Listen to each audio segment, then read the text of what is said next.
No subject, the act. Jacques Lacan, behavior. An act is not mere behavior, such as that of all animals, but a uniquely human act, since to our knowledge there is no other act but the human one. Ethics of psychoanalysis. The act is an ethical concept insofar as the subject can be held responsible for it. The psychoanalytic concept of responsibility is complicated in psychoanalysis by the discovery that, in addition to his conscious plans, the subject also has unconscious intentions. Hence, someone may well commit an act which he claims was unintentional, but which analysis reveals to be the expression of an unconscious desire. Freud called these acts parapraxes, or bungled actions. They are bungled only from the point of view of the conscious intention, since they are successful in expressing an unconscious desire to beg at one's feet, which would have been more of...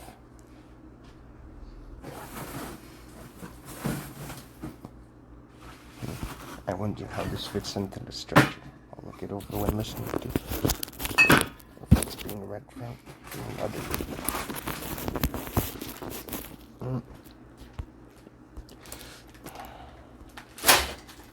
Analyzand. In psychoanalytic treatment, the subject is faced with the ethical duty of assuming responsibility even for the unconscious desires expressed in his actions. Yay, I succeeded in WWTS. He must recognize even apparently accidental actions as true acts, which express an intention. As I'm never gonna sleep again. There's that thing to take care of. That's where the structure came from. It meant there was always an ethical ideal to follow, even the unconscious desires, which meant even in the things the dream for that to be assumed, even if it's on a separate dimension. You must recognize even apparently accidental actions as true acts which express an intention, albeit unconscious, and assume this intention as his own, neither acting out or passage to the act are true acts, since the subject does not assume responsibility for his desire in these actions. Analyst. The ethics of psychoanalysis enjoin the analyst to assume responsibility for his or her acts, i.e., interventions and treatment.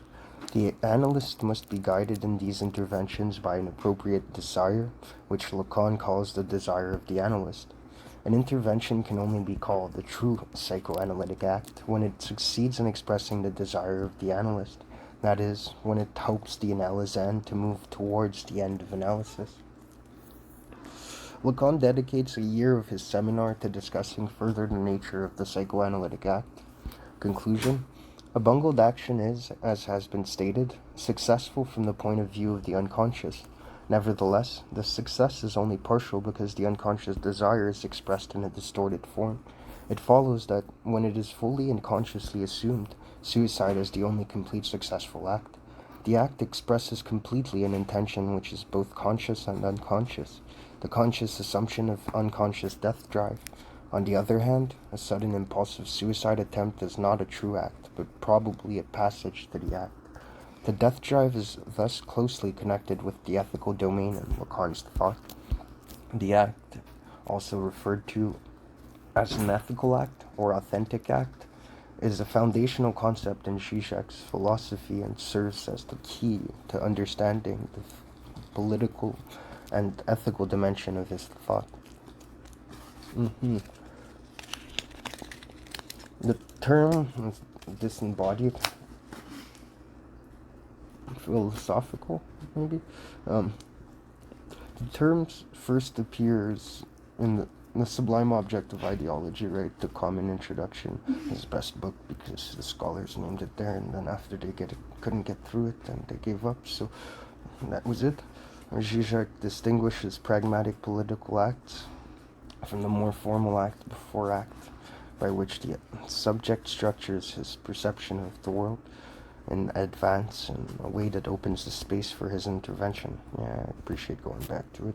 And which allows him retroactively to posit the very presuppositions of his activity.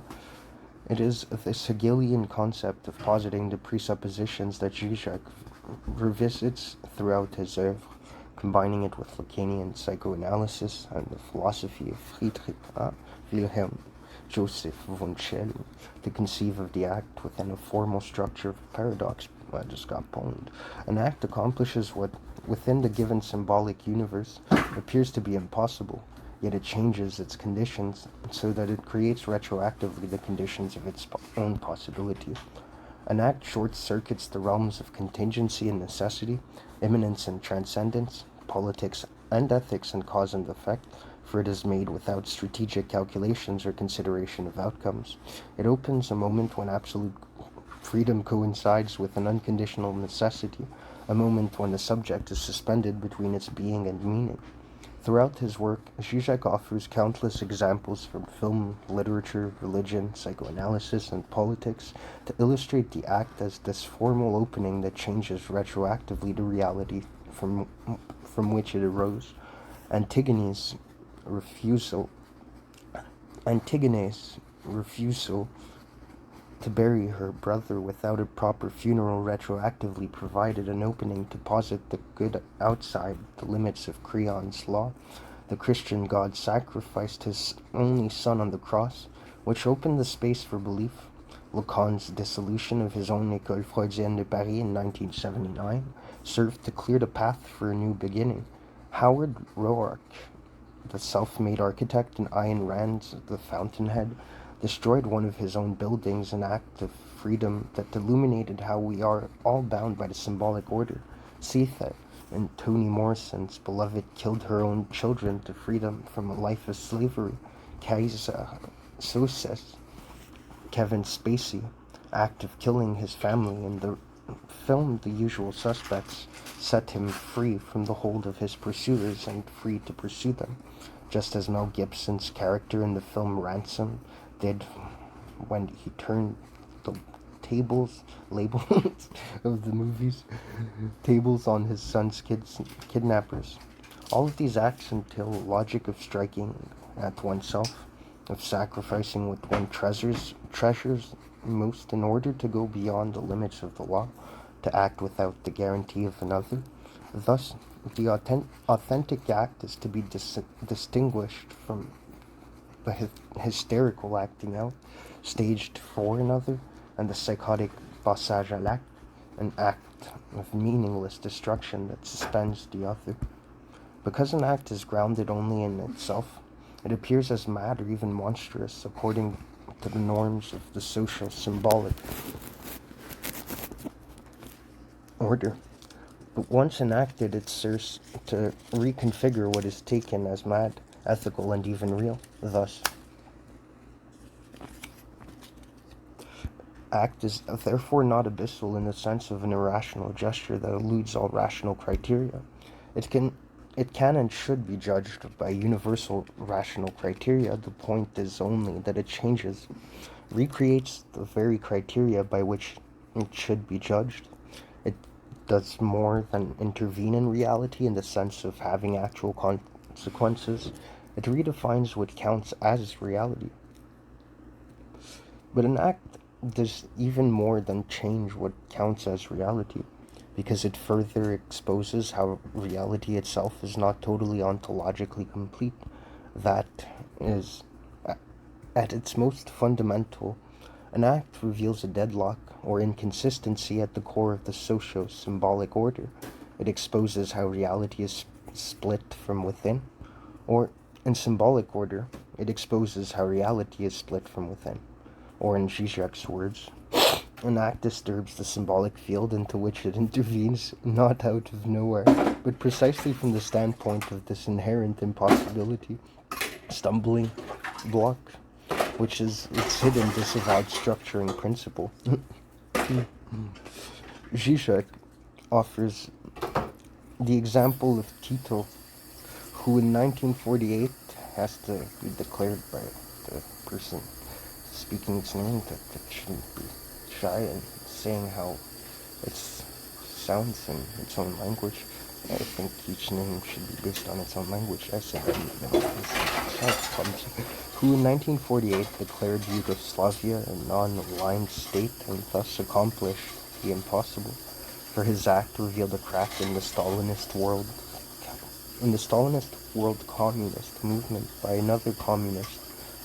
Similarly, Lenin's Contingent Act of Revolution in Russia in 1917 opened the space retroactively to mobilize the working class to form a new majority under communism and expose the exploitation of the previous Tsarist rule. An authentic act follows the paradoxical logic of Hegel's negation of negation and Lacan's formula of feminine sexuation. That is, an act does not pose itself against a master signifier or work in opposition to a symbolic order because it exists totally within it. Yet once decided, it reveals how this order is not all or incomplete. Incomplete. It opens up the void for which the symbolic stands in order to illustrate the act as a feminine gesture. Zizek refers to Socrates as Antigone and offers two ways to conceive of her refusal to Creon to bury her brother without a proper funeral. The first reading follows Lacan's position in Seminar 7, The Ethics of Psychoanalysis, which sees Antigone's act as authentic because she redefines the good itself outside of Creon's law. Zizek's alternative reading, however, locates Antigone's act from within the logic of masculine ethics, for when she lists the things she is sacrificing, a future life with a husband and children of her own, she does not totally identify with her cause, but instead presents herself as the exception. She invokes the thing for which her sacrifice is made, her future family, and thus becomes a sublime figure that draws our pity.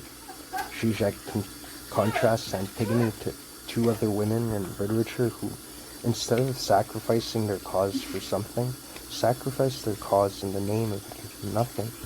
Medea of Greek tragedy, and her contemporary counterpart, Sappho, in Toni Morrison's beloved Transference.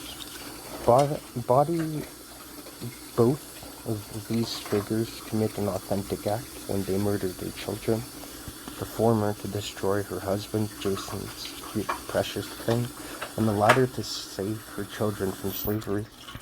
In The Indivisible Remainder and Abyss of Freedom, Zizek reads the feminine logic of the not all through Schelling's materialist philosophy as found in his three Weltalte drafts, to consider the primordial act of beginning, drawing from Schelling's metaphysics of contraction and expansion, form and ground, and the rotary motion of the drives. Zizek posits that the act and the master signifier are logically interconnected, while the act serves to break through a limit, deadlock, or crack in the symbolic. Simultaneously, the symbolic order unfolds only to normalize the act.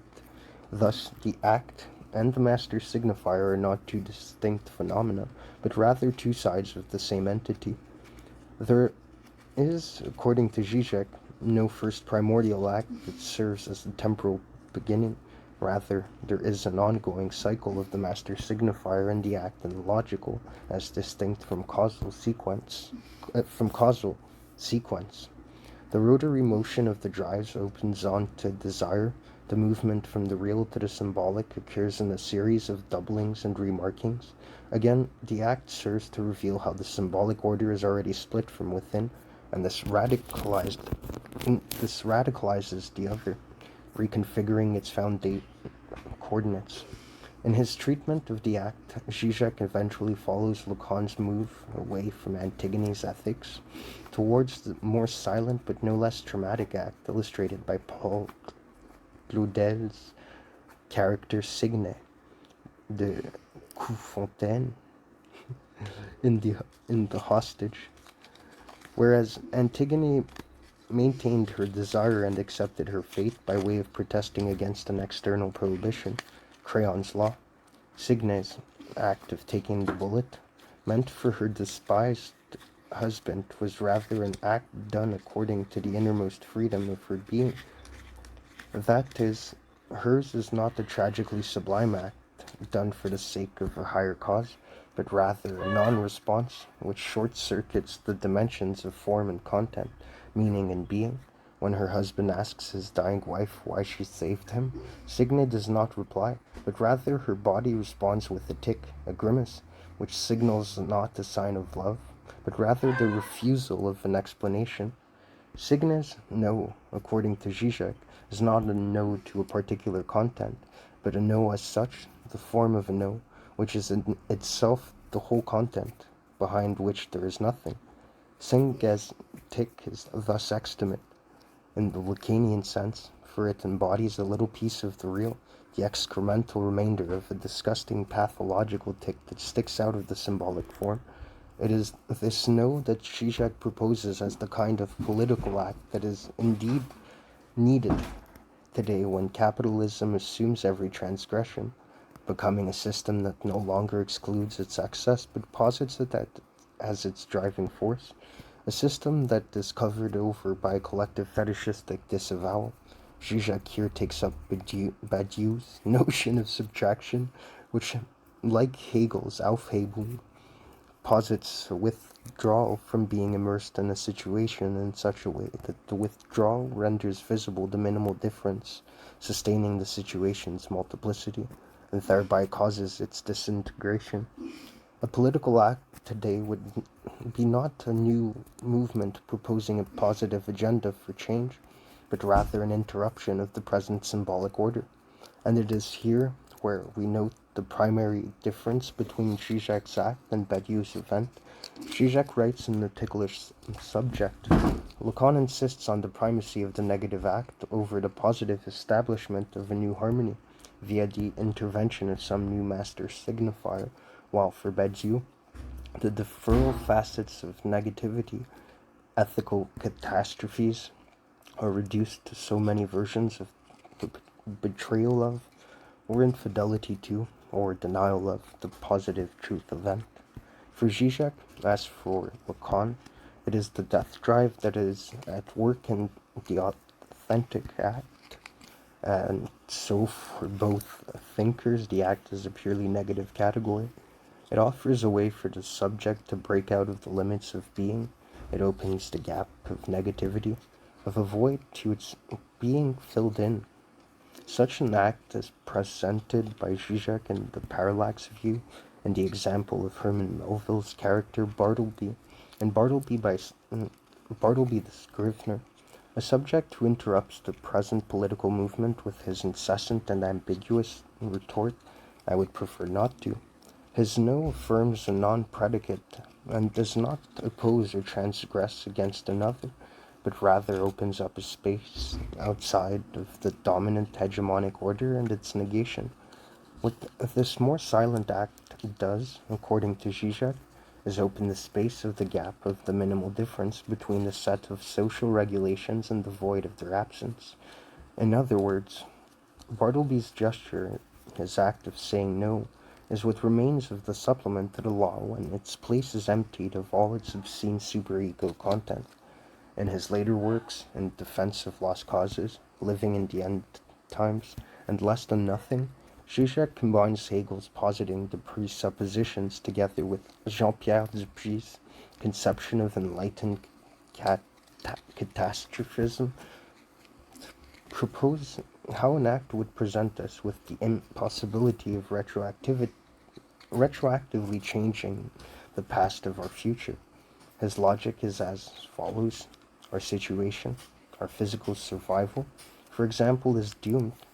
We are already lost, and the only way to save ourselves is to act as if the apocalypse has already happened. That is, to get beyond our fetishistic disavowal and the madness of global capitalism. Global capitalism requires that we orient ourselves not to death, but to the death drive. requiring us to use the real to reconfigure our symbolic order. By positing that the worst has or happened, we would be free to retroactively create the conditions for a new order, to choose a path not taken, a prior cause given up as lost. We repeat not the same event in another variation, but rather bring into being through repetition, in the sense of repeating the cycle of abyssal act and master signifier, something new. Every ethical edifice, as Zizek argues, is grounded in an abyssal act, and it is psychoanalysis that confronts us with the zero level of politics, a pre-political transcendental condition of the possibility of politics, which is the gap that opens a space for the political act. Real change must coincide with our acceptance that there is no other, and with this formal opening, actual freedom could erupt from an authentic political act that would in turn change the very field of possibility itself. What Zizek's theorizing of the act offers us is a way to conceive of the impossible as possible, to see that reality is incomplete and split from within, that there is another world to construct, even if we cannot grasp it in our present moment.